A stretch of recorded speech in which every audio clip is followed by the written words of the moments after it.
Yet, it is also a very emotional visit that my brother and I are making to Wayanad. ഈ മണ്ണിലേക്കുള്ള വരവ് അത് വികാരപരമായ ഒരു അനുഭവമാണ് ഞാനും എൻ്റെ സഹോദരനും അനുഭവിക്കുന്നത് എന്ന് ഇവിടെ പറയാൻ ആഗ്രഹിക്കുന്നു. Yesterday, I was packing up his furniture from his house until we find a new place for him.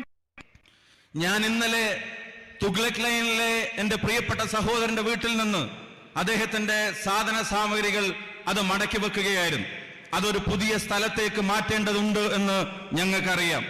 I was looking at the storeroom, putting all the cardboard boxes one on top of the other, and I was thinking to myself that a few years ago I also had to move my home.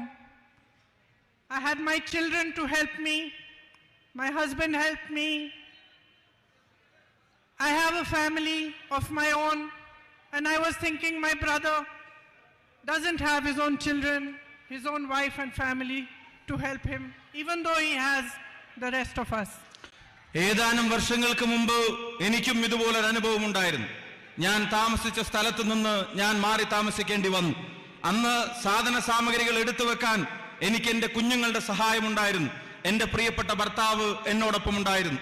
രാഹുലിന്റെ വീട്ടിൽ ഞാൻ ഈ സാധന സാമഗ്രികൾ അടക്കി വെക്കുമ്പോൾ ചെറിയ cardboard പെട്ടികളും ചെറിയ ബോക്സുകളും ഒക്കെ ഞാൻ എടുത്തു വെക്കുമ്പോൾ ഞാൻ ഓർക്കുകയായിരുന്നു, അദ്ദേഹത്തിന് പത്നിയില്ല, അദ്ദേഹത്തിന് സ്വന്തം കുഞ്ഞുങ്ങളില്ല. ഞങ്ങളൊക്കെ ഉണ്ടെങ്കിൽ പോലും സ്വന്തം ഭാര്യയും പത്നിയും ഈ സാധന സാമഗ്രികൾ അടക്കി വെക്കാൻ അദ്ദേഹത്തോടൊപ്പമില്ലല്ലോ എന്ന് സാന്ദർഭികമായി ഞാൻ ഓർക്കുകയുണ്ടായി. I went to his room. Everything was packed.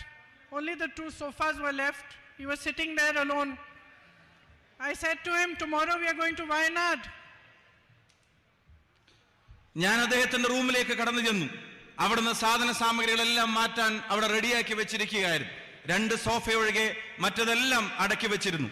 അദ്ദേഹം ഏകനായി ആ മുറിയിലിരിക്കുന്നത് ഞാൻ കണ്ടു. ഞാൻ അദ്ദേഹത്തോട് ചോദിച്ചു, നാളെ നിങ്ങൾ വയനാടിന്റെ മണ്ണിലേക്ക് പോവുകയല്ലേ എന്ന് അദ്ദേഹത്തോട് ഞാൻ ചോദിച്ചു.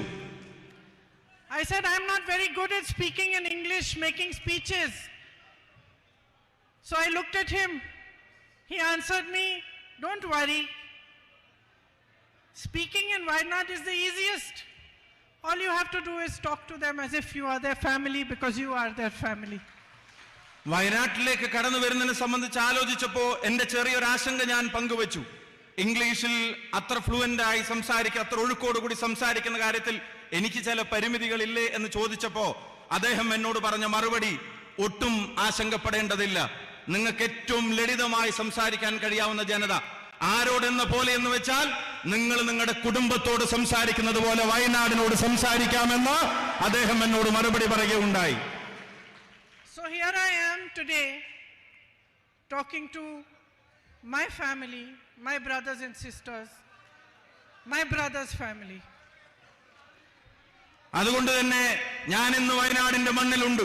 എന്റെ സഹോദരിമാരോട് സംസാരിക്കാൻ, എന്റെ സഹോദരന്മാരോട് സംസാരിക്കാൻ, എന്റെ സഹോദരന്റെ കുടുംബത്തോട് സംസാരിക്കാനാണ് ഞാൻ ഇന്ന് വയനാടിന്റെ മണ്ണിലേക്ക് കടന്നു വന്നിട്ടുള്ളത്. I don't know if you remember, but one of the first times I came here during the 2019 election, I gave a speech in which I told you a lot of things about my brother which I thought people did not know. നിങ്ങളുടെ ചിന്താശലകങ്ങളിൽ ഉണ്ടോ എന്ന് എനിക്ക് അറിഞ്ഞുകൂടാ. ഞാൻ ആദ്യമായി ഈ മണ്ണിലേക്ക് കടന്നു വന്നത് 2019 എന്റെ സഹോദരന്റെ തെരഞ്ഞെടുപ്പുമായി ബന്ധപ്പെട്ട് നിങ്ങളെ കാണാൻ വന്നപ്പോ നിങ്ങളോട് സംസാരിച്ച പല കാര്യങ്ങളും അത് നിങ്ങളുടെ ഓർമ്മയിലുണ്ടാകുമോ എന്ന് എനിക്ക് നിശ്ചയമില്ല. I wanted you to know him. I wanted you to know this man who was asking for your votes, who was asking you to allow him to serve you. നിങ്ങളുടെ വോട്ടുകൾ അഭ്യർത്ഥിച്ചു വരുന്ന ഈ മനുഷ്യനെ, എന്റെ സഹോദരനെ അകവും പുറവും നിങ്ങൾ അറിയണം എന്ന് ഞാൻ ആഗ്രഹിച്ചു. നിങ്ങളുടെ വോട്ടുകൾ തേടി വരുന്ന മനുഷ്യൻ, ആ മനുഷ്യന്റെ ഉള്ള് അതെന്താണെന്ന് നിങ്ങൾ തിരിച്ചറിയണമെന്ന് അന്ന് ഞങ്ങൾ ആഗ്രഹിച്ചിരുന്നു. But today, almost 4 years later, I know that you know Rahul. ഇന്ന് 4 വർഷത്തിനിപ്പുറം തിരിഞ്ഞു നോക്കുമ്പോ എനിക്ക് ബോധ്യമുണ്ട്, എനിക്ക് വിശ്വാസമുണ്ട്, ഞാൻ മനസ്സിലാക്കുന്നു മറ്റാരേക്കാൾ നന്നായി നിങ്ങൾക്ക് രാഹുൽ ഗാന്ധിയെ അറിയാം എന്നുള്ളത് വയനാടിന്റെ മണ്ണിൽ നിൽക്കുമ്പോ എന്റെ ആത്മവിശ്വാസമാണ്. You know that he is an honest man, unafraid to speak the truth. നിങ്ങൾക്കറിയാം രാഹുൽ ഗാന്ധി സത്യസന്ധനായ ഒരു മനുഷ്യനാണ്. സത്യം ആരുടെ മുഖത്ത് നോക്കി വിളിച്ചു പറയാനും ഒരു ലേശം പോലും ഭയമില്ലാത്ത ധീരനായ ഒരു മനുഷ്യനാണ് പ്രിയപ്പെട്ട Rahul. You know that he is a brave man, undaunted by the power of those who want to silence him. നിശബ്ദനാക്കാൻ ശ്രമിക്കുന്നവരുടെ ശക്തി ഏതാണെങ്കിലും, ഏത് ഭരണകൂടത്തിന്റെ ഏത് ശക്തിയുടെ മുമ്പിലും ധീരതയോടെ സത്യത്തിനു വേണ്ടി നിലകൊള്ളാൻ കഴിയുന്ന സ്ഥൈര്യമുള്ള മനുഷ്യനാണ് പ്രിയപ്പെട്ട രാഹുൽ എന്നുള്ളത് നിങ്ങൾക്ക് ബോധ്യപ്പെട്ട് കഴിഞ്ഞിരിക്കുന്നു. You know that he is a compassionate man, always ready to hear about your life, your struggles, and to lend you a helping hand. ജീവിതത്തിന്റെ രണ്ടറ്റം കൂട്ടിമുട്ടിക്കാൻ ശ്രമിക്കുന്ന ജനതയുടെ പരിവേദനങ്ങൾ, അവരുടെ സങ്കടങ്ങൾ, അവരുടെ വിഷമങ്ങൾ, അത് സഹാനുഭൂതിയോടെ കേൾക്കാൻ, നിങ്ങൾക്ക് ചെവി തരാൻ, നിങ്ങൾ ഒരാളാവാൻ എപ്പോഴും മനസ്സുള്ളൊരു നേതാവാണ് പ്രിയങ്കരനായ Rahul Gandhi. You know that he has worked hard for you. He has raised your issues, tried to resolve your problems. He has stood by you through your difficult times, and you have stood by him through his. നിങ്ങളുടെ പ്രയാസങ്ങളിൽ അദ്ദേഹം താങ്ങായി നിങ്ങളോടൊപ്പം ഉണ്ടായിരുന്നു. നിങ്ങളുടെ കഷ്ടപ്പാടുകളിൽ അദ്ദേഹം തണലായി നിങ്ങളോടൊപ്പം ഉണ്ടായിരുന്നു. ഈ നാട് നൽകിയ വോട്ടിന്റെ പേരിൽ പ്രകൃതി ദുരന്തം ഉൾപ്പെടെ വന്നിറങ്ങിയപ്പോ അതിന് നിങ്ങളോടൊപ്പം ഒരു ജനതയോടൊപ്പം നിൽക്കാൻ ആർജവത്തോടെ നിന്നൊരു ജനപ്രതിനിധിയാണ് നിങ്ങളെന്ന് അദ്ദേഹമെന്ന് ഞങ്ങൾക്ക് നല്ല ബോധ്യമുണ്ട്. അതേസമയം തന്നെ അദ്ദേഹത്തിന്റെ മുമ്പിൽ പ്രതിസന്ധികൾ തീർക്കാൻ ഭരണകൂടം ശ്രമിക്കുമ്പോഴും നിങ്ങൾ അദ്ദേഹത്തോടൊപ്പം പാറ പോലെ ഉറച്ചു നിൽക്കുന്നു എന്നുള്ളതാണ് ഈ ജനതയുടെ പ്രത്യേകത എന്നും ഞങ്ങൾ തിരിച്ചറിയുന്നു. You elected him, and now a court in Gujarat has passed a judgment after which government from parliament as your MP. ഒരു കോടതി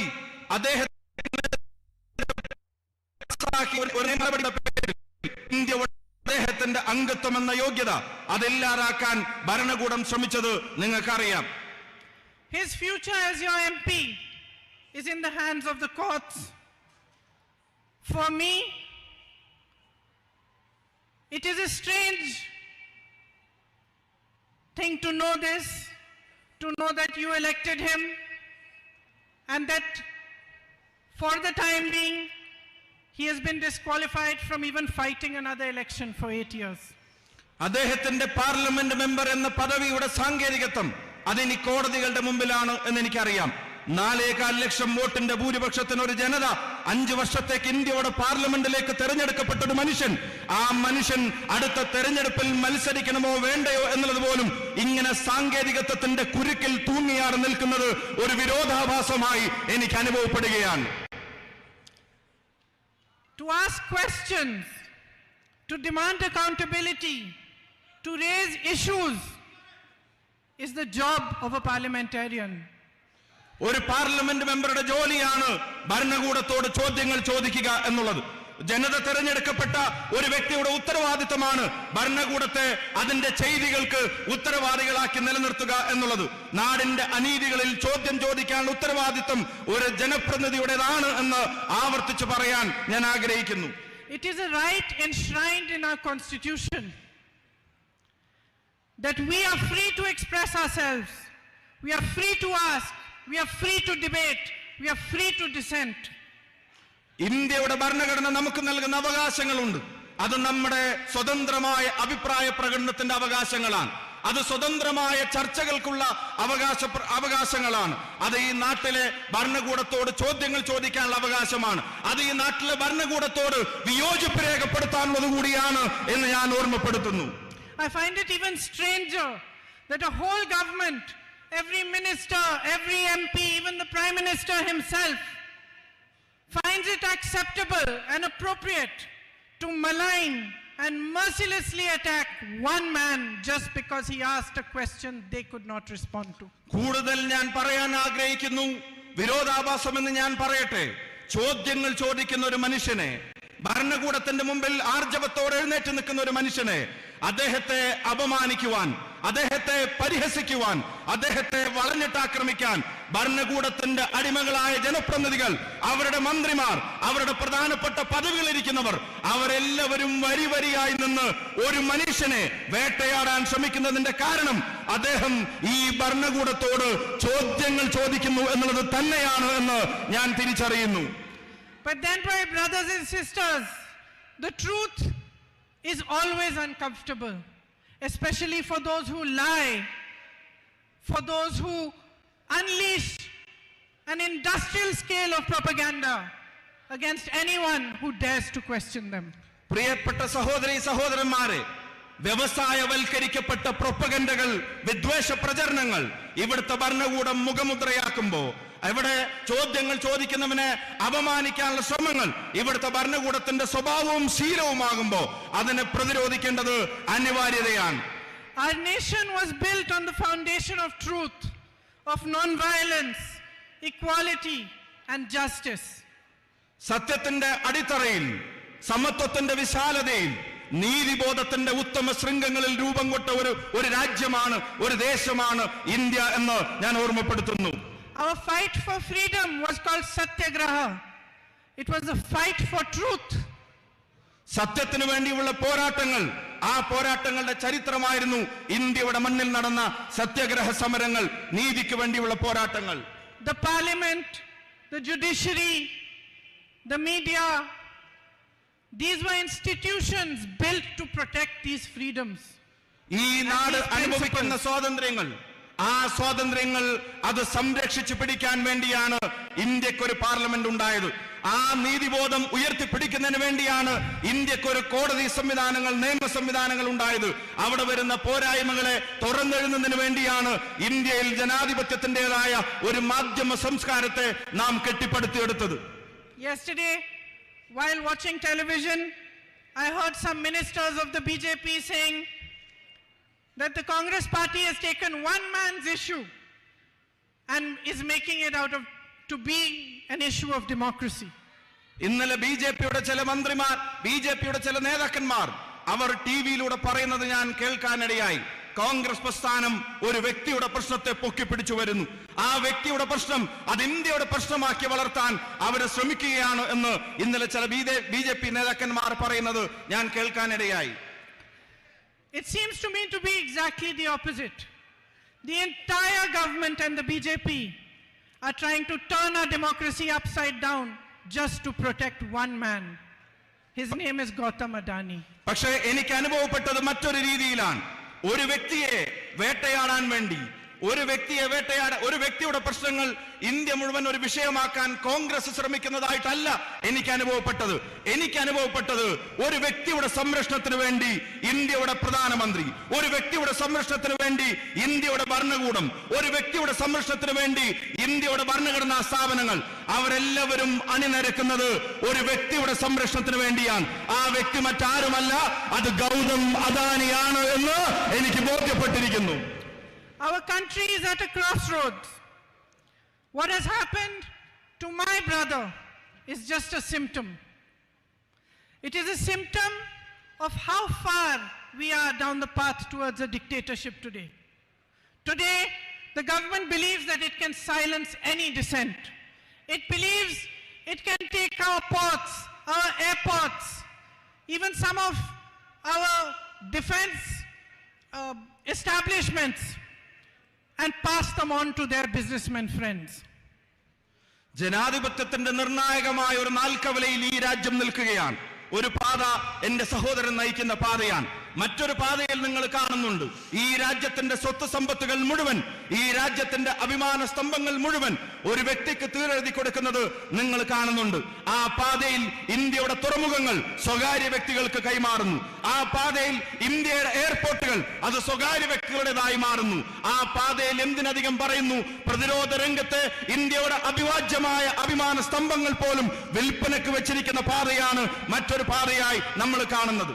The whole government defends a man whom they have enabled to make thousands of crores a day, but they don't defend farmers who make only 27 rupees a day. ഈ നാട്ടിൽ ഞാൻ നേരത്തെ സൂചിപ്പിച്ച ഈ ജനാധിപത്യത്തിന്റെ നാൽക്കവലയിൽ ഈ നാട് ചെന്ന് നിൽക്കുമ്പോ അത് മുഴുവൻ ഒരു സത്യത്തെ നിശബ്ദമാക്കാനുള്ള ശ്രമങ്ങൾ നടക്കുന്നു. സത്യം പറയുന്നവനെ നിരായുധനാക്കാനുള്ള ശ്രമം നടക്കുന്നു. എന്നിട്ടോ ഭരണകൂടം സംരക്ഷിക്കാൻ ശ്രമിക്കുന്നത് ആയിരക്കണക്കിന് കോടി രൂപയുടെ, ലക്ഷക്കണക്കിന് കോടി രൂപയുടെ ആസ്തിയുള്ളവന്റെ പുറകിൽ ഭരണകൂടം അവരോച്ചാനിച്ച് നിൽക്കുമ്പോ ഇന്നാട്ടിൽ ഒരു ദിവസം കേവലം 27 രൂപ മാത്രം വരുമാനം വെച്ച് ഒരു ദേശീയ ശരാശരിയിൽ ഒരു കർഷകൻ ജീവിക്കുമ്പോ ആ കർഷകന്റെ താല്പര്യത്തെ സംരക്ഷിക്കാൻ ഒരു ഭരണകൂടത്തെയും നമ്മൾ കാണുന്നില്ല എന്നുള്ളതാണ് ഏറ്റവും ഖേദകരമായ സാഹചര്യം. Our soldiers stand at the borders ready to sacrifice their lives while Mr. Adani subcontracts to Chinese businesses.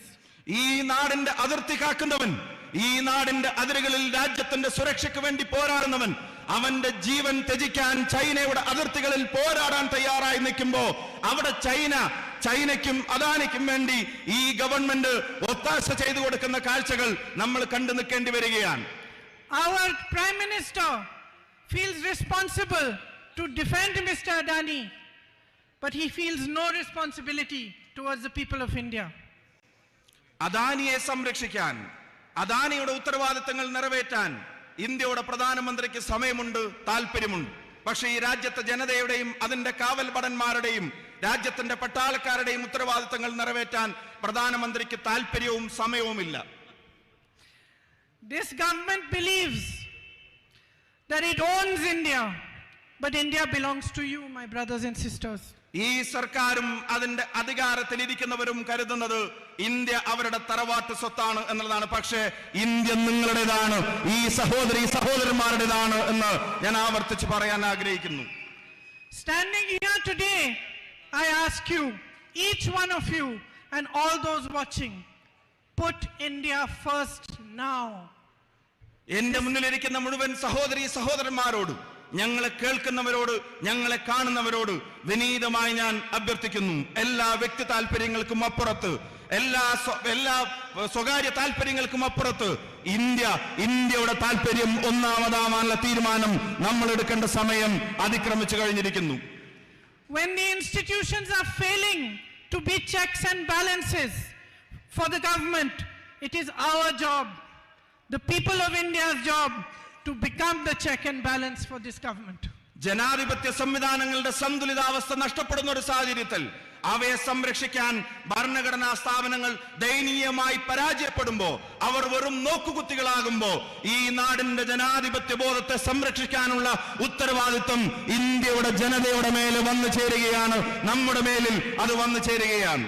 Aren't you tired of watching the Prime Minister change costumes every day and having no change in your own lives, having no future to think of? There are jobs required. The government is doing nothing about it. Prices are soaring. Every day is a difficulty, a new struggle, and yet there is no accountability. പ്രിയമുള്ളവരെ, ജീവിതം ദുസ്സഹമായി ജനതയുടെ മുമ്പിൽ മാറുന്നു. Rocket പോലെ ഈ നാട്ടിലെ സാധന സാമഗ്രികളുടെ വില അത് ഉയർന്നുകൊണ്ടേയിരിക്കുകയാണ്. അതേസമയം നാട്ടിലെ യുവതയുടെ തൊഴിലവസരങ്ങൾ അത് പാതാളത്തിലേക്ക് താഴോട്ട് പോയിക്കൊണ്ടുമിരിക്കുന്നു. ഒരു ഭരണകൂടം നിങ്ങളോട് പറഞ്ഞ വാഗ്ദാനങ്ങൾ അതെല്ലാം അവർ മറന്നിരിക്കുന്നു. ഇന്ന് തൊഴിലിനെ സംബന്ധിച്ച്, ജനങ്ങൾക്ക് താങ്ങാൻ കഴിയാത്ത വിലക്കയറ്റത്തെ സംബന്ധിച്ച് നിങ്ങളോട് സംവദിക്കാൻ, അതിനൊരു ഭരണകൂടത്തിന്റെ ഉത്തരവാദിത്തങ്ങൾ നിറവേറ്റാൻ ഈ പ്രധാനമന്ത്രിയും ഈ ഭരണകൂടവും ദയനീയമായി പരാജയപ്പെട്ടിരിക്കുകയാണ്. We will not stop asking questions. We will question them. We will ask for accountability. We will keep speaking the truth no matter what they do to us. ജനങ്ങളോടുള്ള പ്രതിബദ്ധതയെ സംബന്ധിച്ചുള്ള ചോദ്യങ്ങൾ, ആ ചോദ്യങ്ങൾ നിലക്കുന്നില്ല, ആ ചോദ്യങ്ങൾ നമ്മൾ അവസാനിപ്പിക്കുന്നില്ല. നമ്മൾ ചോദ്യങ്ങൾ ചോദിച്ചുകൊണ്ടേയിരിക്കും. ഈ ഭരണകൂടത്തോട്, അതിന്റെ തലപ്പത്തിരിക്കുന്നവരോട്, ജനങ്ങളോടുള്ള പ്രതിബദ്ധതയെ സംബന്ധിച്ച്, അതിൽ വരുന്ന വീഴ്ചകളെ സംബന്ധിച്ച്, അതിനെ സംബന്ധിച്ചുള്ള നമ്മുടെ ചോദ്യങ്ങൾ, ആ ചോദ്യങ്ങൾ എന്തിന്റെ പേരിലും ഒന്നിന്റെ മുന്നിലും നിലയ്ക്കാൻ പോകുന്നില്ല. You in Wayanad are showing the country the way. They are trying to silence my brother. You have become his voice. Wayanad രാജ്യത്തിന്റെ മുമ്പിൽ പുതിയ പാതകൾ വെട്ടിത്തെളിക്കുകയാണ്. നിശബ്ദനാക്കാൻ, രാഹുൽ ഗാന്ധിയെ നിശബ്ദനാക്കാൻ ഭരണകൂടം ശ്രമിക്കുമ്പോ അദ്ദേഹത്തെ നിരായുധനാക്കാൻ ഭരണകൂടം ശ്രമിക്കുമ്പോ അദ്ദേഹത്തിന്റെ ശബ്ദമായി വയനാടിന്റെ ജനത ഇന്ന് മാറിയതുപോലെ രാജ്യമൊന്നടങ്കം ആ ശബ്ദം ഏറ്റെടുക്കും. They disqualify him from parliament and you come here in huge numbers to receive him and show him your support. ഇന്ത്യയുടെ പാർലമെന്റിന്റെ അംഗത്വത്തിൽ നിന്ന് അദ്ദേഹത്തെ റദ്ദ് ചെയ്തപ്പോ 10,000-കണക്കിനായ ആളുകൾ കൽപ്പറ്റയുടെ തെരുവോരങ്ങളിൽ വന്ന് രാഹുൽ ഗാന്ധിക്ക് നൽകിയ ഉജ്ജ്വലമായ സ്വീകരണം അതിന്റെ ഏറ്റവും വിശേഷമായ അടയാളപ്പെടുത്തലായി ഞാൻ കാണുന്നു. They ask him to leave his home and thousands of you open your houses and urge him to take them to stay in your own homes. Parliament അംഗത്വം എന്ന നിലക്ക് അദ്ദേഹത്തിന് അനുവദിക്കപ്പെട്ടിരുന്ന ഭവനം അതൊഴിയാൻ മണിക്കൂറുകൾക്കുള്ളിൽ കടലാസ് കൊടുത്തപ്പോ ആ കടലാസിന് മറുപടി പറഞ്ഞത് ഇന്ത്യയിലെ ജനങ്ങളാണ്. രാഹുലിനെ ഭവനരഹിതനാക്കാൻ ഒരു തീരുമാനം കേന്ദ്രത്തിന്റെ ഗവൺമെന്റ് എടുത്തപ്പോ ഞങ്ങളുടെ വീടിന്റെ വാതിലുകൾ അത് നിങ്ങൾക്ക് മുമ്പിൽ തുറന്നിട്ടിരിക്കുന്നു രാഹുൽ എന്ന് ആയിരക്കണക്കിന് ഭാരതീയർ, ആയിരക്കണക്കിന് വയനാട്ടുകാർ അവർ ഒരേ സ്വരത്തിൽ പറഞ്ഞത് അഭിമാനകരമാണ്. I am deeply grateful to you for your support. എന്റെ ഹൃദയത്തിന്റെ അടിത്തട്ടത്തിൽ നിന്നുള്ള അഭിവാദ്യങ്ങളും നന്ദിയും നിങ്ങൾ നൽകിയ നിസ്സീമമായ ഈ പിന്തുണക്ക് ഞാൻ രേഖപ്പെടുത്താൻ ആഗ്രഹിക്കുന്നു. Because you have understood that this is not the issue of one man. This is the issue here is the kind of country we want for our children. ഇത് ഒരു വ്യക്തിയുടെ പ്രശ്നമല്ല എന്ന് നിങ്ങൾ തിരിച്ചറിഞ്ഞിരിക്കുന്നു. ഇതൊരു ഇൻഡിവിജ്വലിന്റെ പ്രശ്നമല്ല എന്ന് നിങ്ങൾ തിരിച്ചറിഞ്ഞിരിക്കുന്നു. ഇത് ഈ മണ്ണിൽ നാളെ വളരാൻ പോകുന്ന, ഈ മണ്ണിൽ നാളെ ജീവിക്കാൻ പോകുന്ന, ഈ മണ്ണിലേക്ക് നാളെ ജനിച്ചു വീഴാൻ പോകുന്നത് ഉൾപ്പെടെയുള്ള തലമുറകളുടെ നീതിക്ക് വേണ്ടിയുള്ള പോരാട്ടത്തിന്റെ പ്രശ്നമാണ് എന്ന് നിങ്ങൾ തിരിച്ചറിഞ്ഞിരിക്കുന്നു. It is about building a strong and brave country for our children. It is about building a country in which everybody is free to express dissent, to ask for accountability, and a true democracy is established again. അതിശക്തമായി ചോദ്യങ്ങൾ ചോദിക്കാൻ, ഭരണകൂടങ്ങളുടെ ഉത്തരവാദിത്തങ്ങൾ അവരെ ഓർമ്മപ്പെടുത്താൻ, ജനാധിപത്യ ബോധത്തോട് സത്യസന്ധമായ നീതി പുലർത്താൻ ഒരു തലമുറ ആഗ്രഹിക്കുന്നുണ്ടെങ്കിൽ ആ തലമുറക്ക് വേണ്ടി കരുത്തുറ്റൊരു രാജ്യത്ത് അതിനെ സൃഷ്ടിക്കാനുള്ള ഒരു പോരാട്ടത്തിന്റെ ഭാഗമാണ് പ്രിയപ്പെട്ട രാഹുൽ ഗാന്ധി നടത്തിക്കൊണ്ടിരിക്കുന്നത്. Thank you for your patriotism. Thank you for your love. Thank you for being a family to my brother.